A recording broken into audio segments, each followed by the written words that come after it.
കലിംഗയുദ്ധത്തിൻ്റെ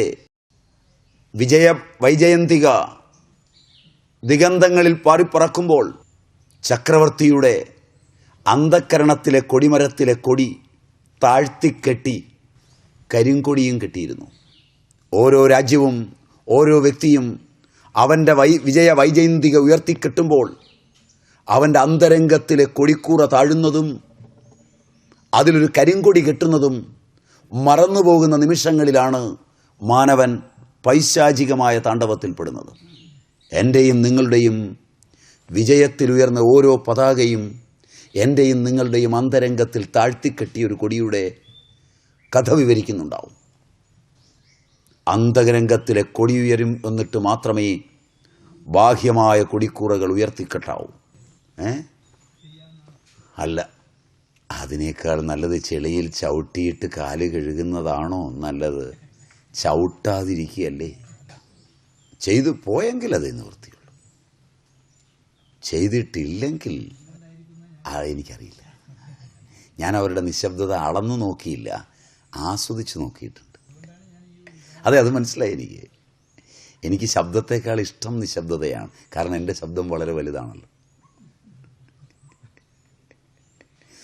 എൻ്റെ ശബ്ദം നിങ്ങൾക്ക് മനസ്സിലായി എന്ന് വരും, പക്ഷെ എൻ്റെ നിശബ്ദത നിങ്ങൾക്ക് മനസ്സിലാവില്ല. ഞാൻ ഇഷ്ടപ്പെടുന്നത് എൻ്റെ നിശബ്ദതയാണ്. അത് ഞാൻ കണ്ടെത്തുന്നതും ഉണ്ടാക്കുന്നതും ശബ്ദം കൊണ്ടാണ്. ശബ്ദമില്ലെങ്കിൽ നിശബ്ദതയ്ക്ക് അർത്ഥമില്ലല്ലോ. നിങ്ങളെ പിടിച്ചിരുത്തുന്നത് എൻ്റെ ശബ്ദമാകാം, എന്നെ പിടിച്ചിരുത്തുന്നത് ശബ്ദമല്ല, എൻ്റെ നിശബ്ദതയെ. എന്നെങ്കിലും ആ നിശബ്ദത നിങ്ങൾ അറിഞ്ഞെങ്കിൽ പിന്നെ നിങ്ങൾ ഇരിക്കേണ്ടി വരില്ല.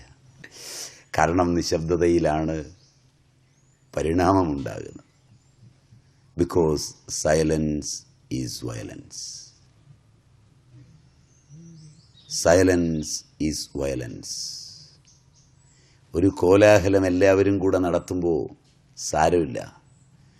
ഒരിടത്ത് നിശബ്ദതയുണ്ടാവുമ്പോൾ അവൻ്റെ അന്തരംഗം വയലൻ്റാകുകയാണ്. ചിന്തകൾ, ആധ്യാത്മിക വിഭൂതികൾ മാനവനെ അവൻ അറിയാതൊരു നിശബ്ദതയിലേക്ക് തള്ളിയിട്ടാൽ അത് തീർക്കുന്ന വയലൻസ് സഹിക്കാവുന്നതിൽ കൂടുതലാണ്.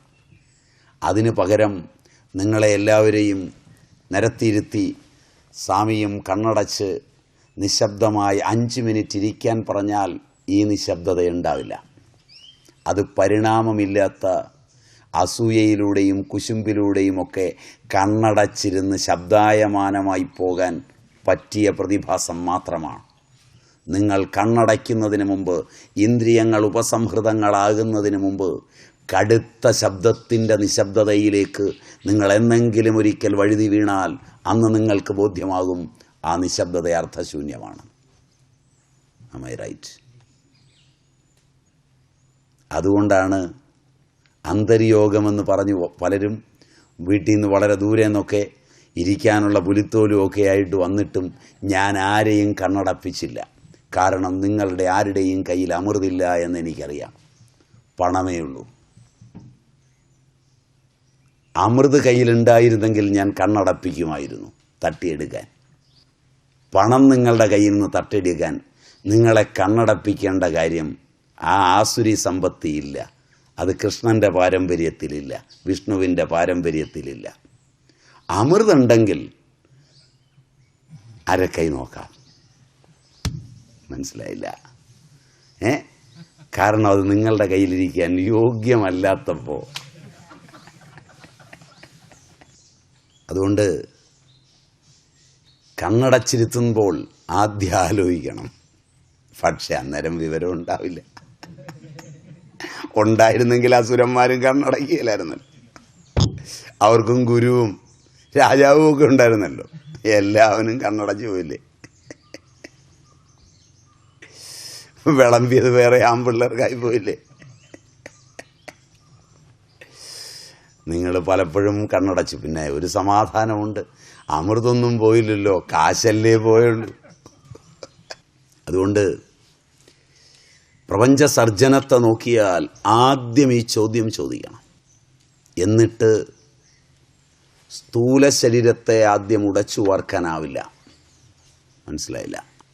കാരണശരീരത്തിലും സൂക്ഷ്മ ശരീരത്തിലും ഉടച്ചു വാർത്താൽ സ്ഥൂല ശരീരത്തിൻ്റെ രൂപഭാവങ്ങൾ മാറും. കർമ്മവ്യാപാരങ്ങളുടെ ഗതീയത മാറി മറിയും. ഇന്ദ്രിയ പരിപ്രേക്ഷ്യങ്ങൾ തകരും. അതുകൊണ്ട് ഇത്തരമൊരവസ്ഥിതിയിൽ